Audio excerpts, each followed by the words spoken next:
Hello everyone, আমি লাবণী। হঠাৎ করেই প্ল্যান করে আমরা চলে গিয়েছিলাম দার্জিলিং। সেই অভিজ্ঞতা তোমাদের সাথে শেয়ার করতে চলে আসলাম। আজ যাবো দার্জিলিং এসপ্ল্যানেড থেকে। দার্জিলিংয়ের অভিজ্ঞতাটা তোমাদের সাথে শেয়ার করব। 2 সপ্তাহ আগে এসপ্ল্যানেড থেকে লোকনাথ বাসের এসি কোচে সিটিং টিকিট কেটেছিলাম পার হেড 1300 টাকা করে। আমার মেয়েকে নিয়ে আমরা মোট ছিলাম 6 জন, তাই একটা 6 সিটারের উবের বুক করেছিল। বাড়ির সামনে যেটা চলে এসেছে, লাগেজগুলো তুলে নিয়ে ঠাকুরের নাম নিয়ে আমরা রওনা দিলাম দার্জিলিংয়ের উদ্দেশ্যে। বাসের মধ্যে বসে খেতে দেবে কিনা আমরা আগে থেকে জিজ্ঞাসা করে নিইনি, যেটা আমাদের ভুল ছিল। তাও আমরা বাড়ি থেকে ফ্রাইড রাইস, চিলি চিকেন নিয়ে গিয়েছিলাম। এখান থেকে তার কেটে গেছে, এটা কালো দাগ থেকে সেটা কেটে গেছে, কালো দাগ নেই।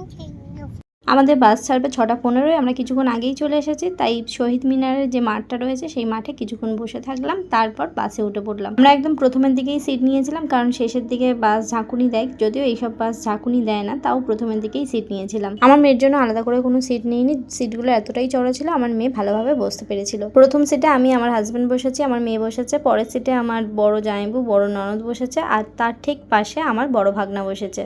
বাসে উঠতেই প্রথমে দিয়ে দিল একটা ওয়েলকাম ড্রিঙ্ক, মানে জলের বোতল। তারপর দিয়ে দিল টিফিন। টিফিনের মধ্যে কী আছে চলো তোমাদেরকে দেখাই। দুটো ছোট ছোট ক্রিম বিস্কিটের প্যাকেট, একটা কেকের প্যাকেট, একটা চাল ভাজার প্যাকেট, আর একটা পকেট মাজা। এবার রাতে ডিনার শেষ করে মেয়েকে ঘুম পাড়িয়ে দিয়েছিলাম। মেয়ে ঘুমিয়ে পড়েছিল। আমার হাজব্যান্ড পিছনের সিটে গিয়ে বসেছিল, আর আমার বড় ননদিনী সকালবেলা সামনের সিটে এসে বসে মেয়েকে কোলে নিয়েছিল। তারপর বাইরের ভিউ দেখতে দেখতে আমরা চললাম শিলিগুড়ির উদ্দেশ্যে।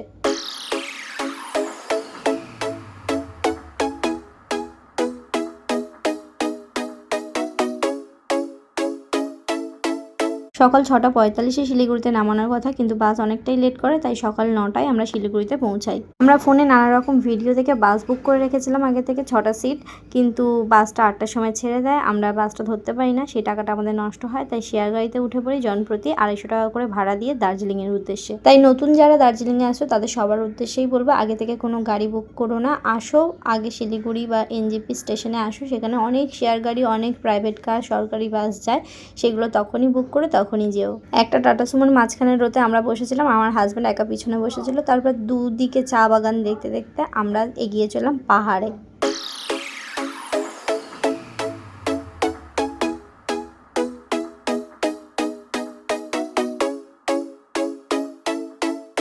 আমার কাছে পাহাড়েই প্রথমবার। দূর থেকে যখন এই পাহাড়গুলো দেখতে পাচ্ছিলাম, মনে হচ্ছিল কখন দৌড়ে এই পাহাড়ে উঠতে পারবো। পাহাড় যে প্রাকৃতিকভাবে এত সুন্দর সেজে থাকে, আমরা নিজের চোখে না দেখলে বিশ্বাসই করতে পারতাম না। জীবনে প্রথমবার পাহাড়ের অভিজ্ঞতা দারুণ, আমার ভীষণ ভালো লেগেছে। একটা জিনিস ভাবলেই কি অবাক লাগে, 3 ঘন্টা নিচে নামলে, শিলিগুড়ি বা এনজেপি স্টেশনে নামলে সেখানে গরম, আর 3-4 ঘন্টা উপরে উঠলে পাহাড়ের উপর কি ঠান্ডা। গাড়িতে করে পাহাড়ের গা পেয়ে উপরে ওঠার সময় অনেকেরই বমি হয়, গা গোলায়, মাথা ঘোরে, কিন্তু আমাদের টাচউড কোনোটাই হয়নি। আমরা সবাই সুস্থ ছিলাম। আমরা এখন গাড়ি থেকে নেমেছি একটু চা খাওয়ার জন্য, টি ব্রেক। এই যে দার্জিলিংয়ের প্রাকৃতিক সৌন্দর্য অসাধারণ, অসাধারণ। সোনা মা,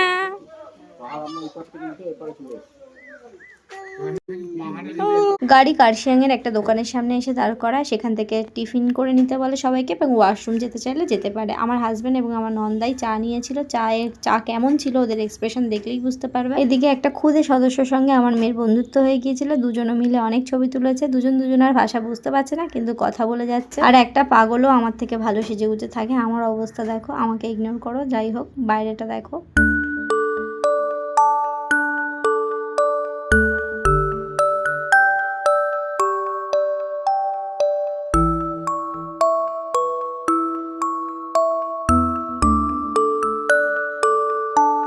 রাস্তা যেতে যেতে দার্জিলিংয়ের মেন আকর্ষণ টয় ট্রেন, সেটাও আমরা দেখতে পেয়েছি। আমাদের এখানে ভোটের মিছিলকে ওরা বলে জুলুস। ওদের সেদিন জুলুস ছিল, তাই আমাদের গাড়ি অনেক পিছনে লাইনে দাঁড়িয়ে ছিল। আমরা বাঙালি, আমাদের সহ্য হচ্ছিল না, আর বসে থাকতে পারছিলাম না গাড়িতে, তাই আমরা নেমে পড়েছি এবং হেঁটেই হোটেলের দিকে রওনা দিয়েছি। পিঠে ব্যাগ আর মেয়েকে হাতে নিয়ে উপরে উঠতে যা কষ্ট হচ্ছিল সে শুধু আমরাই জানি। কোন গর্তে আমাদের নামিয়ে দিয়েছিল, সেই গর্ত থেকে আমরা টেনে টেনে নিজেদেরকে উপরে তুলেছি। চৌরাস্তা এই যে ডান দিকে ওই চলে গেছে ম্যালের সামনে রাস্তাটা। আমরা আমাদের হোটেলটা ম্যালের উপরেই বুক করেছিলাম, তাই আমরা ম্যালের সামনে চলে যাচ্ছি।